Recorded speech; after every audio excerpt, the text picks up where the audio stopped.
Chụp không?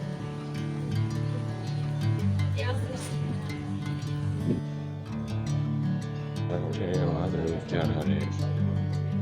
giờ đi thì cũngမင်္ဂလာပါကျစမမီ channel နေပြီးတော့ပြန်လည်ကြိုဆိုပါရစေအခုရောက်ရှိနေတဲ့နေရာကတော့ကျွန်တော်တို့ဒီ Wat Arong ဖျားပေါ့နော်အဲ့ကိုရောက်နေတာပါကျွန်တော်တို့မြန်မာလူမျိုးတွေတော်တော်များတော့10ပတ်တန်ဖျားဆိုပြီးတော့ခေါ်ကြတယ်ဘာကြောင့်လဲဆိုတော့ထိုင်းနိုင်ငံရဲ့ကျွေးစီမှာပါတယ်ပေါ့နော် CD ပုံကဒီဖျားရဲ့ကျွန်တော်တို့ CD ပုံဖြစ်တာဖြစ်တဲ့အတွက်10ပတ်တန်ဖျားဆိုပြီးတော့လူတွေတော်တော်များများလည်းခေါ်ကြတယ်ပေါ့နော်ဖျားရဲ့ဟိုအရင်တော့ကနာမည်ကတော့ဒီနာမည်မဟုတ်ဘူးပေါ့နော်အခုမှကျွန်တော်တို့ကဒီဘက်ခေတ်မှာတော့ Wat Arong ဖျားလို့ခေါ်တယ်အခုရုပ်တရားခေတ်ပေါ့နော်18ရာစုအတွင်းကတော့ Wat မှာခေါ်လို့ခေါ်တာပေါ့နော်အဲ့နာမည်ကိုခေါ်တယ်ပြီးတော့ဒီအကြီးစားပေါ့နော်ပြုပြင်မုံမှန်ခဲ့တာတော့ကျွန်တော်တို့ဒီကင်းရောမဆိုတဲ့ပေါ့နော်ကျွန်တော်တို့ဒီ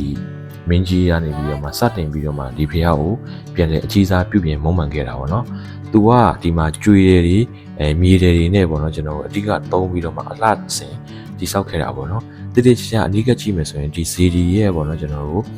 ပက်လင်မှာဆိုရင်ကျွန်တော်ကျွေတဲ့ပစ္စည်းတွေကိုထည့်ထားတာတွေ့ရတယ်ပေါ့နော်အရင်တော့ကိုကတော့ဘာလဲတော့မသိဘူးเนาะပြီးတော့သူ့ရဲ့အတိတ်ပဲဘာလဲပေါ့နော်အဲ့လိုမျိုးကိုကစဉ်းစားမိတယ်ပေါ့နော်နောက်ပိုင်းလေ့လာကြည့်တဲ့အချိန်မှာသူကတရုတ်ပြည်ကနေပြီးလာတဲ့ကျွေတယ်တွေပေါ့နော်ကျွေတယ်တွေမြေတယ်တွေနဲ့အဓိက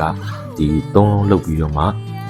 ပုံဖော်ခဲ့တာပေါ့နော်အကြီးစားပုံဖော်ခဲ့တာပေါ့ဒီဖျားကြီးတွေကိုဝင်သွားပြီဆိုရင်အရှိမမဟုတ်ဘူးတခုရှိတယ်ပေါ့နော်အဲ့ဒီမဟုတ်ဘူးထဲမှာဆိုရင်ကျွန်တော်ဒီစစ်သူကြီးတွေနဲ့ပတ်သက်တဲ့အကြောင်းအရာတွေဒီထိုင်းနိုင်ငံမှာပေါ့နော်ဒီသူရဲကောင်းပေါ့နော်အဖြစ်သတ်မှတ်ထားခဲ့တဲ့စစ်သူကြီးအကြောင်းအရာတွေကိုလည်းဒီထဲမှာရေးသားထားပြီးတော့မနော်ကျွန်တော်တို့ဒီအသိမဲ့ပြုတ်ခဲ့တာတွေလည်းတွေ့ရတယ်ပေါ့နော်ပြီးတော့မြန်မာနိုင်ငံနဲ့ပတ်သက်ပြီးတော့မှကျွန်တော်အယုဒ္ဓယခင်မှာကျွန်တော်တို့ဒီစစ်ပြုတ်ခဲ့တဲ့ဟာတွေသမိုင်းကြောင်းတွေဒီထဲမှာကျွန်တော်ဒီရေးသားဖော်ပြထားတာတွေ့ရတယ်ပေါ့နော်ပြီးတော့ဒီဘရင်တွေပေါ့နော်ကျွန်တော်တို့ဒီစစ်သူကြီးတွေကိုလည်းကျွန်တော်တို့ဒီထိုင်းလူမျိုးတွေကအလေးထားပြီးတော့မှရှစ်ကိုဥချတယ်စူတောင်းကြတယ်ပေါ့နော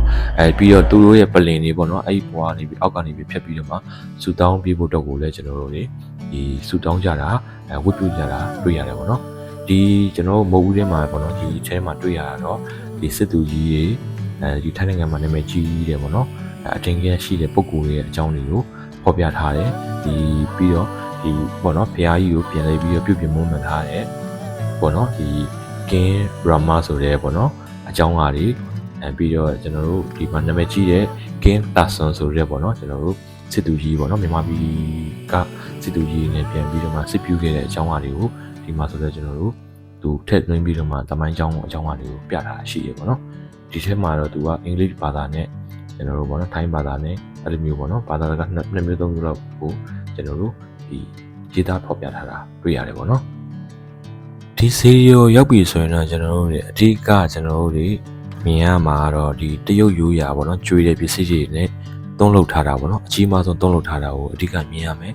စီဒီရဲ့ပက်လယ်မှာဆိုလည်းကျွန်တော်တို့ဒီနိုင်ငံတွေပေါ့နော်နိုင်ငံတွေမှာဆိုရင်တရုတ်ရိုးရာကျွန်တော်တို့အကောင်းမွန်ဆုံးပေါ့နော်အဲ့ဒီခေတ်မှာဖြစ်တဲ့ကျွေးတဲ့ပစ္စည်းတွေနဲ့အနုစိတ်ကျွန်တော်တို့ဖန်တီးထားတာတွေ့ရတယ်ပေါ့နော်ဝေးရကြည့်တယ်ဆိုရင်တော့မသိဘူးရမသိတာဟုတ်ဆိုပြီးပေါ့နော်ပြီးတော့ဒီထိုင်းနိုင်ငံမှာဆိုလဲကျွန်တော်တို့ဒီအထွတ်အထိပ်ပေါ့နော်ဇီဒီဆိုလို့ဒီဖျားတဆူပဲဒီတမိုင်းကျောင်းထဲမှာရှိတယ်ပေါ့နော်ဒီဖျားတဆူပဲပေါ့နော်ကျွန်တော်တို့ဒီတမိုင်းကျောင်းမှာကောင်းကောင်းမွန်မွန်နဲ့ဒီအထွတ်ထိပ်ထားစရာဆိုလို့ဒီတဆူပဲရှိတာပေါ့နော်အဲ့တော့ဘန်ကောက်မှာလည်းဒီဖျားတဆူပဲနာမည်ကြီးဆုံးပဲပေါ့နော်လူတိုင်းအားလုံးကမ္ဘာလက်ခီးသွားလာခဲ့တယ်ပေါ့နော်အဲ့တော့နိုင်ငံနေမှာဆိုရင်ကျွန်တော်တွေ့နေရတော့ကျွန်တော်တို့ဒီပေါ့နော်ဒီတရုတ်လက်ရာပေါ့နော်လက်မှုပညာရေးနဲ့ကျွန်တော်ကျွေးတဲ့ပစ္စည်းတွေနဲ့အကောင်းမွန်ဆုံးအကြီးမားဆုံးအခမ်းအနားဆုံးဖန်တီးထားတာကိုတွေ့ရတယ်ပေါ့နော်ဒီရှင်ပင်ကတော့ကျွန်တော်တို့ဒီ2ဆင့်3ဆင့်ရှိတာပေါ့နော်ဟိုးအပေါ်ထိရတော့တက်ခွင့်မပေးဘူးဖះကျွန်တော်တို့ဒုတိယဆင့်ကနေကြည့်မယ်ဆိုလဲရှေ့မှာဆိုလဲကျွန်တော်တို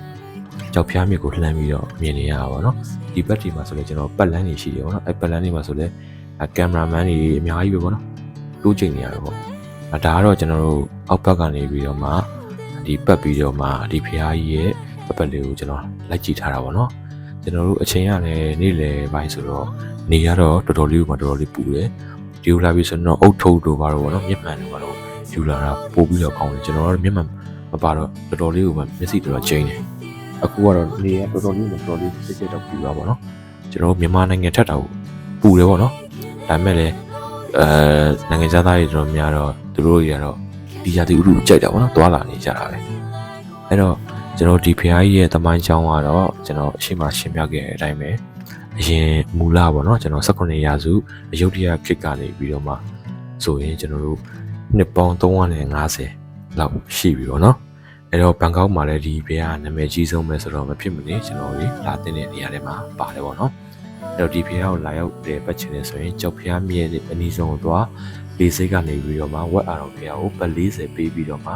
ဒီဘုရားကိုတိုက်ရိုက်လာပြီးတော့မှဝင်ကြီး200ပေးရပေါ့နော်လက်ရှိရှင်ရပေါ့ဝင်ကြီး200ပေးပြီးတော့တပ်ပုံလဲလို့ရတယ်လာရောက်လေ့လာလို့ရတယ်ပေါ့နော်ကျွန်တော်ချက်ဆံပါပြီ channel ရတော့ဒီပညာဘုဟုလူသားတွေနဲ့ခီးသွွားဘလော့ကိုတင်ဆက်ပေးနေတဲ့ channel ပဲဖြစ်ပါတယ်ကျေးဇူးအများကြီးတင်ပါတယ်အခုကတော့ကျွန်တော်တို့ပြီးပြီဆိုတော့ icon cn ကိုတွားမှာဖြစ်ပါတယ် icon cn ရဲ့ဗီဒီယိုကိုတော့ကျွန်တော်တို့ shopping ထွက်တဲ့ဗီဒီယိုရောနောက်ထပ်ဗီဒီယိုတွေမှာတင်ဆက်ပေးပါပေါ့နော်အခုရှေ့မှာမြင်နေရတဲ့လေဆိုရင်ကျွန်တော်တို့ဒီကောင်က one way ပေါ့နော် one way တင်တာအခုကျွန်တော်တို့ပေါ့နော်ဒီကောင်လေးဆိုရင် audio ပေါ့နော် audio တက်ကတော့ဒီလိုမျိုးနှစ်ထပ်လေစီးရတာပေါ့နော်အဲ့ဒါတခုတော့ရှိတယ်လေတိုင်းလိုက်လို့မရဘူးပေါ့နော်အဲ့တော့ဒါကျွန်တော်တို့စီးရမယ်နှစ်ထပ်လေရောက်ပြီပေါ့နော်အဲ့ပေါ်ကိုကျွန်တော်တက်ပြီးတော့စီးရပါမယ်